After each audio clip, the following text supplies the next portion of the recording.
Namaste everyone and welcome. Today our discussion is about seventh limb, talking about Dhyana.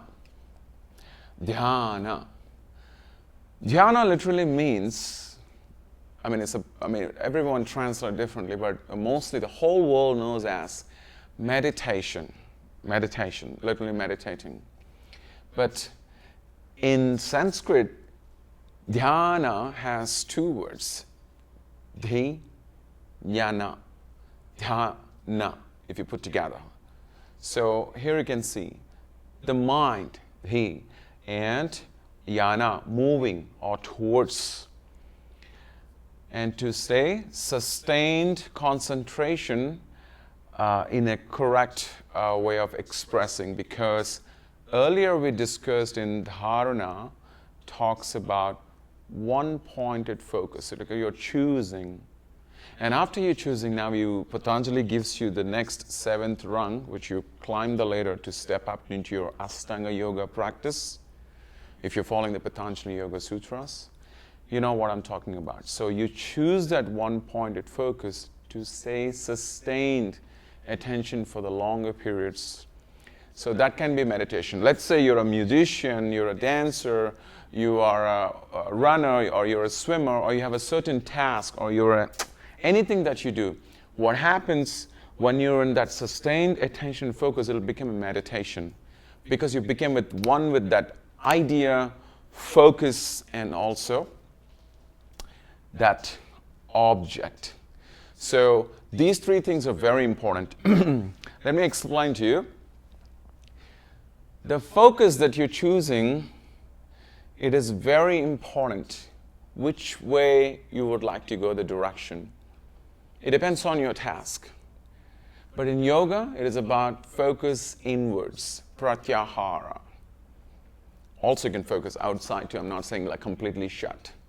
Because the yogi sees the inner world, not the external world mostly. Because you have to live like, if you want to have a less disturbance in the mind, often we say having like a quiet time, finding a space and time to meditate.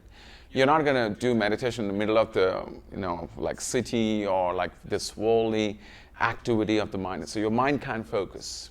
So most of if you can see monks, lamas, gurus, rishis, or acharya, all these teachers and all yogis especially, they choose to live very far from this worldly activities because you need that focus. Because they want to experience shanti. Shanti means, literal translation is peace or to quieten the mind. Or from Sanskrit came a word called sham. Sham. Generally the teacher, like when anybody like make noise in the school, back in the day when we were in school, the teacher say, shh, shh, shh, shanti, sham, shanti. So the word it came from. That's one of the explanation about to experience the quiet. But how do we experience quiet? Choosing that focus, choosing the object, using, let's say, choosing a focus on the God, choosing a focus on particular mantra, the sound, choosing a gauging candle, trataka. There are many kriyas in Hatha Yoga, Pradipika. You can look at the practice of which one is it suits for you to do meditate. And also there's many types of meditation in this world. Many. If I name some of them, based on my research, they're like vipassana and transcendental meditation, and also sound bath meditation, like using the singing bowl, and Buddhist Zen meditation, also Kundalini meditation, or chakra dharana. See, dharana is concentration, right? One-pointed.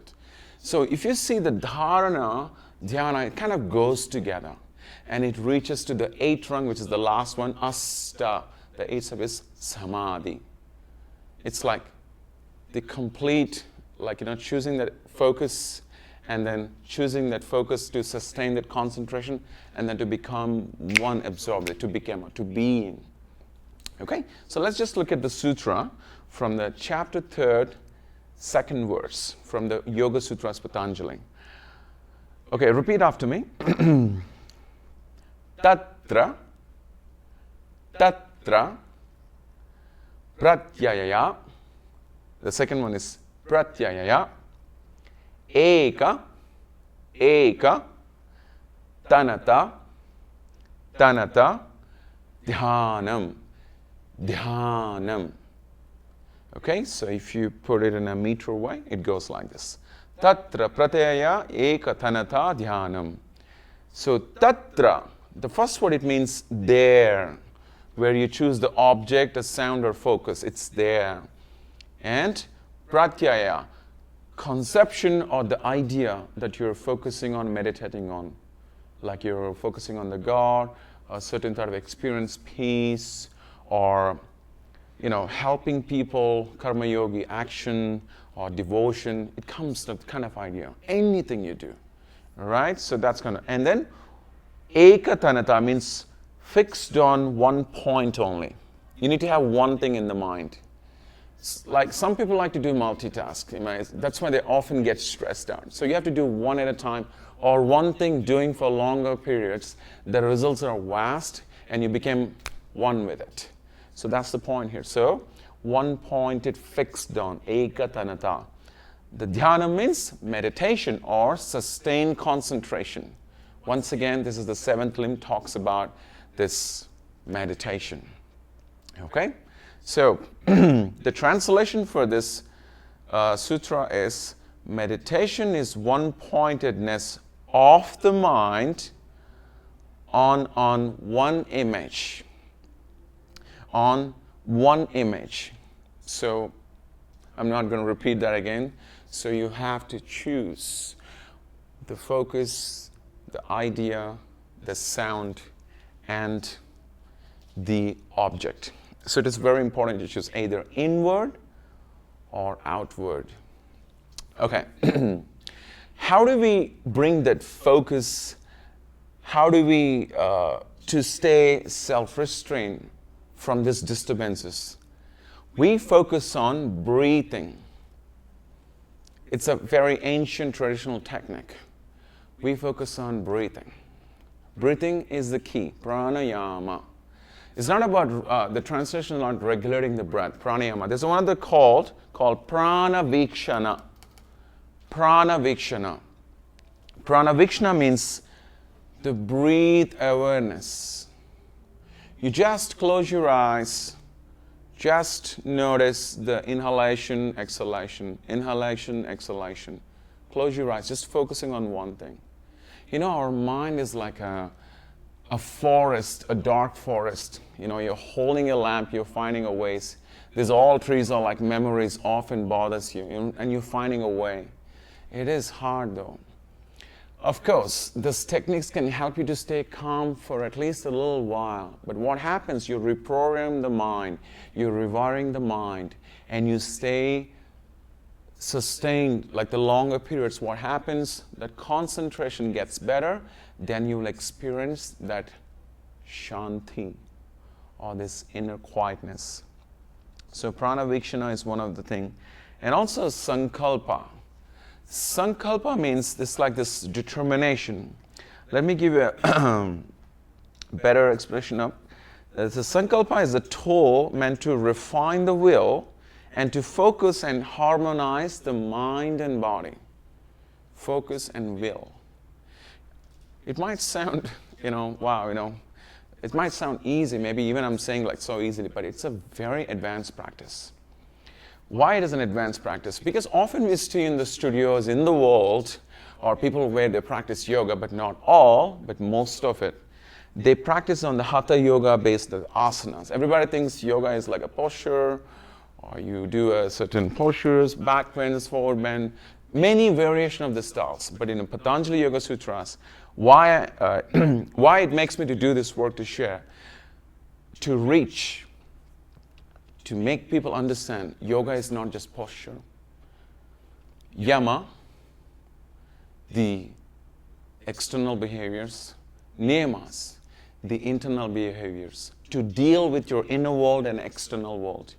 And then he gives you asana, to stay still. That which is steady, that which is comfortable is asana. In Patanjali Yoga Sutra, he didn't mention about any of the postures. You just sit comfortably. And then he give you breathing. So this is called regulating the breath is one of the translation, but Prana Vikra is one of the technique. Just to focus on the breath, or breathe awareness. Do not try to control it. It's not about doing like different exercises. And then he gives you what? Third after. The fourth one is pranayama, breathing. And then fifth one is, he gives you pratyahara, withdraw all the senses. Don't throw yourself everywhere. So if you focus on over here, maybe it's a good point. The monkey shows like attention or a monkey mind. The elephant shows the mind. The meditator here is like one of the person here. Often, our front brain is like the monkey, attention always like going everywhere. The brain stays there. The back of the brain is like kind of a lizard or kind of a chameleon. It's like a survival instinct. But it comes to the science a little bit, but I'll just show you this. Often we're led by this monkey mind, the frontier brain. And so what happens? Where your attention goes, the energy flows in that direction. But it depends what kind of energy you're seeking it and what kind of things that you're looking at. So pratyahara gives you that kind of attention inwards, but attention outward is also okay, but you choose the object. So in the meditation, it's very important to choose that idea, focus, sound, and an object. So that's comes to sankalpa, and there's one more word called samatha. Samatha means concentrating on the mind, and also it's like it unifies and makes you steady, that composes and prepares the mind. So it is very important to add this kind of techniques, simple techniques. I'm not asking you to like sit for 2-3 hours or 16 hours and then do intense practice. Meditation takes time. Meditation literally takes time. That it is like, I can show you one of the technique. It's actually from the ancient books. Would you mind getting some zoom to this thing now? So this is like the uninterrupted flow. Just like as your breath and your mind focusing on one pointed focus. Sustained concentration. So you can see here, I am pouring the oil. You can see the stream. Maybe my hand is shaking, but it stays, the stream, uninterrupted. But if you see this one? It's like drop, drop, drop, drop, drop. But again, I'm focusing on, again, it's a bricks. So you want to stay sustained concentration with a longer period. So you will find that stream, you will find that uninterrupted flow. So it is very important to, to have that kind of an idea and that focus in your practice of yoga. So what happens? You will become with that idea and focus and that concentration on the word like a part of it. And that leads you to be being, which is called Samadhi. The next one I'm going to discuss about the eighth limb. So people, I would like to explain something more about the mind. Why we often lose focus. Why? I have a question for you. Why we often lose our focus? Including me too. From my experience, it's hard for me to focus earlier. I'm doing like many things. Working for 19 to 20 hours per day. Doing different stuff. But now I'm focusing on one thing. It kind of felt like, oh my God, I'm not doing many things like before, but it kind of makes me feel calmer and I'm more stable. Why do we can't focus? It's a big question, I'm sure. Because our memories, our past experiences, good and bad has its own impact. You always want to stay with it, but it is like the pendulum in the wall clock. It's like past, future, past, future, past, future, past, future. It never stays in the presence, which is our mind. In a mindfulness where they always say, live in the moment, focusing on one point. It's so hard to stay in one pointed focus. Memories. If you see this dark elephant here, the metaphor represents by the Alex Hedworth, the cartoon actually illustrated by him. which is great. Thank you, Mr. Alex. And so just sharing here, it's a beautiful art piece. And I would like to mention this as a mind, human mind. Have this suffering, sloth, greed, craving, worry, lust, anger, and jealousy, hatred, ignorance, false perception, fear, conflict, so and so on. Having said that, this is how to be like, how do we get rid of this? It is hard though. It is very hard. That's why the yogi's techniques can be helpful, saying that in order to still your mind and bring yourself in the presence, focusing on the breath, focusing on the present moment. The best way in order to let go these burdens, emotions, and feelings, and this disturbance, to create undisturbed mind, wake up early and to do the meditation. The best way to do the meditation is morning, like 4 a.m. to 5 a.m. We call Brahma Muhurtam. It's like night falls and before the sunrise. But nowadays, it is very hard for us with our lifestyle. Or as you wake up, if you're a morning person, start from 10 minutes. Set a timer, close your eyes. You don't have to do so much. Before starting a day, I advise you to just close your eyes and aware of your breath. Or be thankful for the day, positive affirmation as you wake up. So it might be very helpful. It is hard though, but as you constantly doing this practice, I would say 6 times a week or every day, you extend the time period. So what happens? You start to find that lightness, even for those 10 minutes. So these can be very disturbed for our mind not to focus. And also, we call it in Sanskrit, kleshas, all states of mind, cause anxiety, stress, depression, post-traumatic stress due to the events that you experience. So based on the text, ancient text, you must remove the kleshas. I-ness, called asmita. I am happy, I am suffering, I am feeling this. So you have to be have to take out that I-ness or I am-ness. It deals with the ego. We all of us ego, including me too. But we can minimize. So you start to see the world more as it is, but not as you are deep within. Close your eyes as you're watching this video. Maybe let's try this technique. Just close your eyes for a moment. Like everyone, those who are watching, just close your eyes. Just close your eyes. And you try to see where this monkey mind going, your attention is going. Is it going back to the past, or is it going back to the future? Or you're just listening to my voice? And relax. And then again, take a deep breath.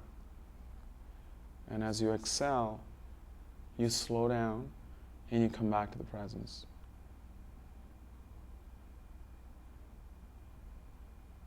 Okay, open your eyes. I'm sure it's very hard to focus. I don't know where you are watching this video, probably you're running or something. Also, it impacts. Or maybe you're not even focused what I'm talking to you. Listening, the elephant ears are big, right? Listening is very powerful. If speaking is silver, listening is very powerful, and silence is golden. So don't get caught up in this kind of things, because there is a dvesha, it means the past suffering. You're clinging onto it. Also, asmita, you keep comparing yourself with everyone. Do not compare yourself. You're never going to be happy. Just do you and be you. And also there is a koshas, maybe probably I'm going to talk about a different subject, but I would like to mention, if you see this knot piece, it's the sheets, the body that covers like the onion layers. Deep within we have this blissful state, but unfortunately this activities, the world, the body built with these 5 elements. So you need to find the adjustments, and also chakras cleansing can also help you to clear the energy channels and help you to more focus. You have to find a bona fide guru once again, or find a teacher who really can teach you all these techniques. So once again, meditation is to stay sustained concentration in one pointed direction after you choose that idea of focus or an object or a sound. Okay? So, free from the negative state is a difficult task, but it's not impossible. One at a time, like a baby steps. All right? So, I would like to share about this, the archer pointing the fish. Probably, I will explain to you. Okay, this is a fish eye story. You can see Arjuna means this great archer, this skillful archer. He's like super skillful. I choose him in my talks because he's like one of this great warrior, and he also has this conflict. He always says, you must continue whatever it takes. Krishna says to him constantly, the Supreme Consciousness. The Lord Krishna. So if you see this, he's focusing on the down in the pond, or the water here, a ripple water never stays clear, and he's focusing the fish down here. So he chooses that focus as an object, and he has that samatha, sankalpa, an idea to keep that one pointed direction, but he stays sustained concentration. He takes that fish eye, he shoots it. If you want to know the proper story, I might suggest you read Mahabharata. Draupadi Swayamvaram, Draupadi Swayamvaram, he's kind of like winning a woman by showing his skill and to be married. It's a story from Mahabharata, and also it's mentioned in the Bhagavad Gita also. So you can see, but why I mention this, I will read it to you. A night before of Matsya Ved, means this fish eye, pierce fish eye, competition is going to be held. So a night before, Krishna, the Lord Krishna, and Arjuna, the warrior, is conversing.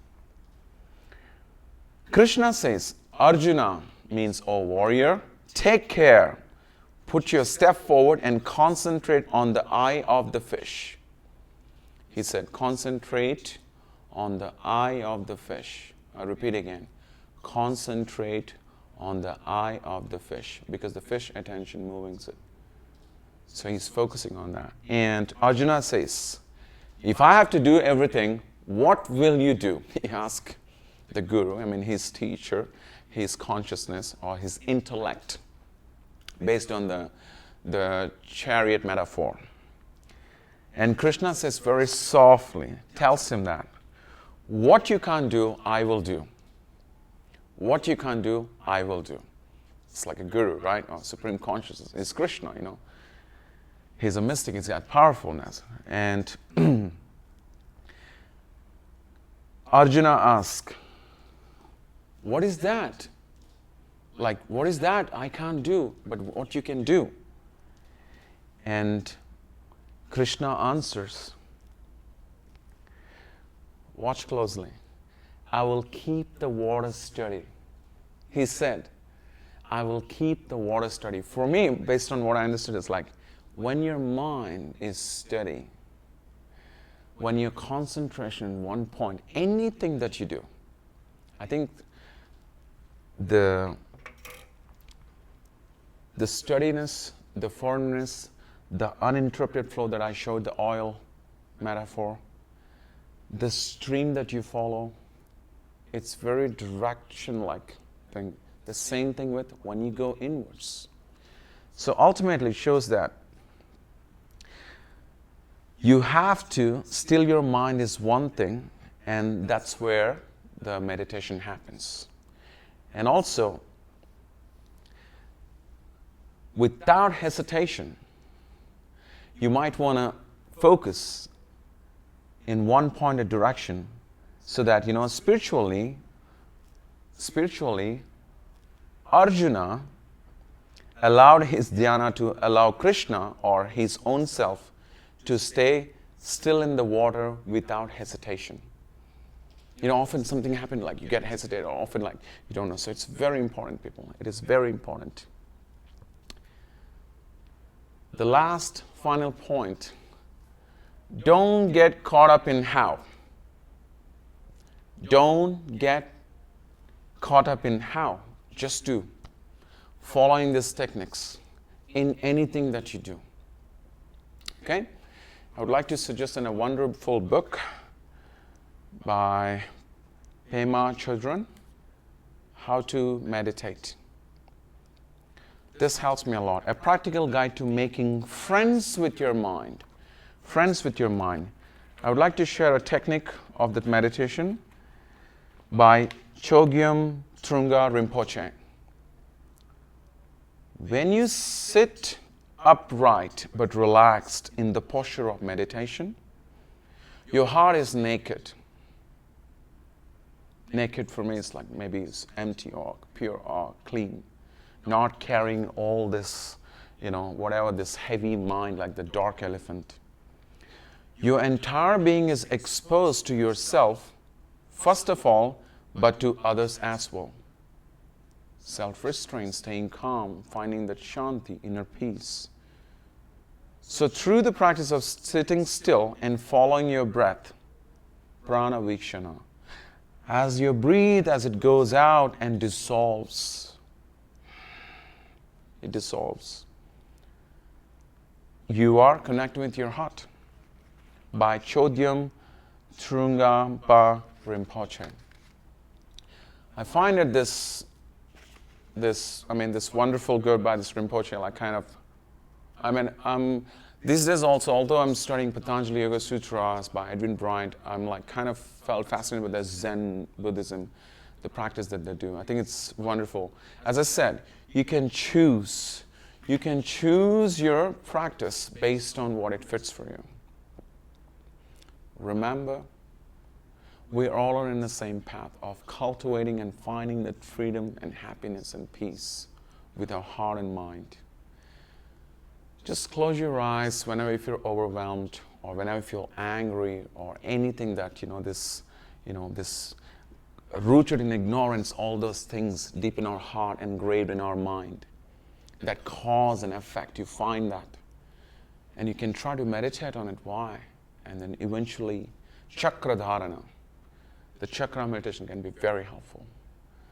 Takes time, one at a time. All right, people? So once again, our topic is today about dhyana, meditation, the seventh limb, Ashtanga Yoga. If you like this video, please do like. If not, you know what to do. But anyways, thank you for your supporting. I'll be seeing you in the next topic. Talks about Samadhi, absorption, oneness, a complete attention towards it. If you like this video, if it's helpful, share with your friends and subscribe to the channel and hit the button on the left side. Ding. Okay? For now, I would say, Hari Om Tashat. Om Shanti, Shanti, Shanti, Shanti. Namaste and bye-bye. Thank you.